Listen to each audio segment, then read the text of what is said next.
Namaskar and welcome once again to the D Show, where we break down barriers, challenge norms, and redefine leadership, one conversation at a time.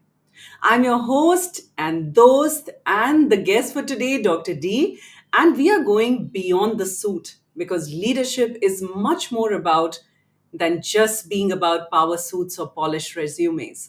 Get ready for an honest, unfiltered conversation about breaking molds, setting new standards, and owning our own space in leadership, not just as women in suits, but as forces of change. Let's go beyond the suit. Hello, Sonali. Welcome. Hello, Dr. D. Thank you for having me. Well, today I'm very, very excited and I'm happy that you're participating in this podcast episode, which is Beyond the Suit.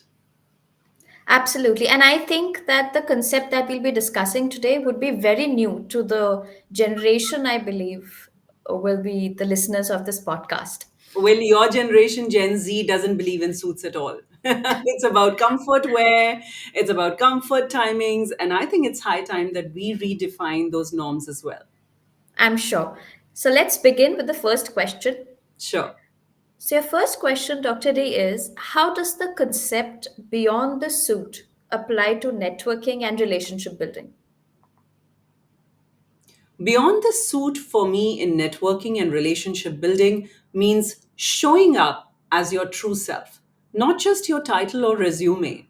Real connections are built on genuine conversations, shared values, and mutual respect, not just professional achievements. People remember who you are, not just what you do. When networking, focus on listening, adding value, and fostering relationships rather than just exchanging business cards. We all go to those business events and networking events where people just exchange cards and then there's no follow up later on. So be curious, be present, build connections that go beyond just transactional relationships. They should be about trust, collaboration, and a long term growth. At the end of the day, your impact isn't measured by how many contacts you have built or how many followers do you have. It is about how many meaningful relationships you have cultivated in personal and professional lives. So, step beyond the suit, my dear friends. Lead with authenticity, and the right connections will follow. Interesting. So, what do you think, Dr. D, makes a leader truly influential beyond their power suit? Hmm. Actually, a leader's influence isn't just defined by a power suit or a title or a designation.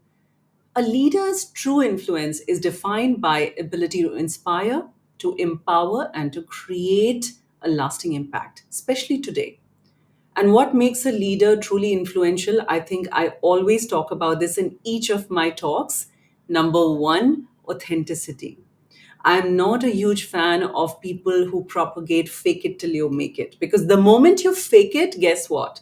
It is very easy to spot bullshit. So, if you have authentic leadership or if you are true to yourself, that will automatically start building your value, your brand value amongst all your peers, juniors, and seniors. So, people who follow the reality of their talks, not those who pretend to be perfect, be honest, reliable, relatable, and that really adds to your credibility. Second is empowering others. Try to influence and lift others, not just serve yourself, not just leading from the front. A great leader creates more leaders, not just followers. Unfortunately, that's what leadership, definition empowers a lot of baby boomers, and I'm requesting them to relook at their definition. A clear vision and action is something that truly helps you in becoming influential. It's about turning your ideas into action and bringing people along the journey from generational diversity to create this action and implementation plan. Resilience and adaptability, I think, especially in today's world, the most influential leaders navigate challenges with grace and find opportunities in adversity. So, at the end of the day, Sonali, influence isn't about just looking powerful, it's about making others feel powerful. And that's what gets to be seen as a great leader. I hope people can learn from this. Here, we are basically trying to say that looking good in your bar suit is important, but yet again, it's more important to what you bring to the table and the impact you create through that. I've seen many people who look so sharp and who are wearing the biggest of brands or power suits, and they're carrying themselves with great, and the moment they open their mouth, it's you can really see the shallowness in their knowledge, in their depth of character, in their virtues and values. And I think that's the gap that is easily identifiable. So we shouldn't have that. And yes, if you can afford a power suit, you can afford to look sharp, great. It doesn't matter what branded suit you wear. I think it's more important what branded thought process you have, which is about being true and authentic. So, how do personal identities intersect with professional personas, and how do you navigate personal growth while leading a business? Great question, Sonali. Thank you so much for bringing this question to me. There is a thin line of difference between personal identity and professional persona, and they're not separate truly. They intersect in very, very powerful ways. Who are you at your core shapes how you lead, communicate, and make decisions. People connect with leaders who are real, not just those who fit a certain corporate mold. Navigating personal growth while leading a business is about constant evolution. As a leader, I make special space in my life for reflection, mentorship, and learning, because growth isn't about business strategy. It's about emotional intelligence, it's about resilience, and it's about adaptability. I've learned that leadership isn't about having all the answers. It's about being open to change, staying true to your values, and leading in a way that aligns with who you truly are. And when you grow as a person, your business and impact grows with you. So if we can leverage and harness the power of this intersection, understand it, well, guess what? We will be unstoppable. Hence, being a true believer in yourself carves out a true and an impactful leader. Indeed, you got that absolutely right. I'm glad and motivated. It's an interesting point that you got on table, Dr. D. Next, I would like to ask you is how can organizations create environments that encourage authenticity and so that employees feel safe in expressing themselves? Well, I have a lot of insights in this. And let me just give a disclaimer to all the organizations who might be watching this. These are my personal opinions as a leader. Well, if they gel with you, great. If they don't, you would like to imbibe something, that'll be a true compliment to me. And if you don't agree, it's fine.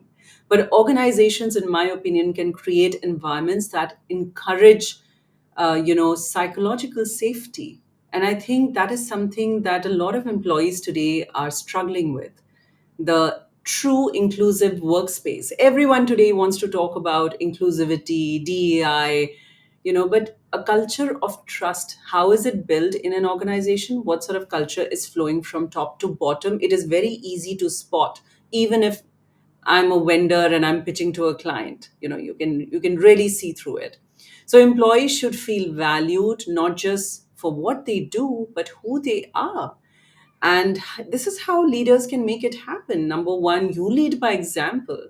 When leaders show up authentically, owning their strengths, vulnerabilities, and values, it signals to the team members that they can do the same.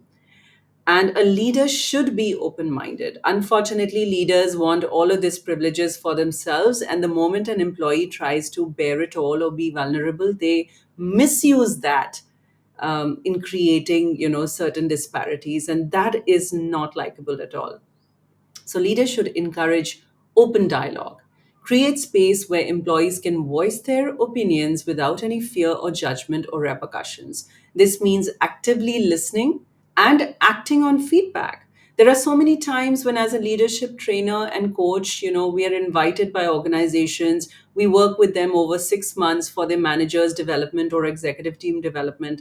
And the moment we submit our findings to the HR team, oh my God, it is reflected back on them or used to create certain actions against them. And that is not fair. So we have to embrace diversity of thought. Innovation drives when people feel safe bringing their unique perspectives to the table. Organizations should celebrate different backgrounds, experiences, and ideas. And to all the employees who are listening to this, please don't get me wrong. Diversity of thought, we must understand, it doesn't mean that you're going to bring your personal life reasons and your organizations should become therapist for you. Please be professional and support work life integration. Both organizations and employees shouldn't feel pressured to separate their personal and professional selves. Recognizing their whole identity fosters deeper engagement and commitment if organizations are empathetic towards their personal struggles. And when people feel seen, heard, and valued, they bring their best selves to work, especially in a culture where we are working from home, where true creativity, collaboration, and growth is happening.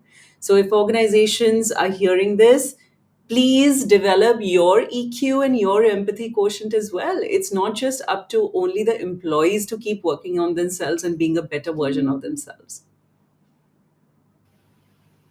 Here, Dr. D, as Gen Zs, now when we go to corporate organizations, we should be very careful that, in terms of physical safety, psychological safety is also very important. And along with HRs, our managers or whomsoever we are reporting are equally responsible to help us feel seen, safe, and, understood. Our ideas are motivated and maybe applied if they make sense.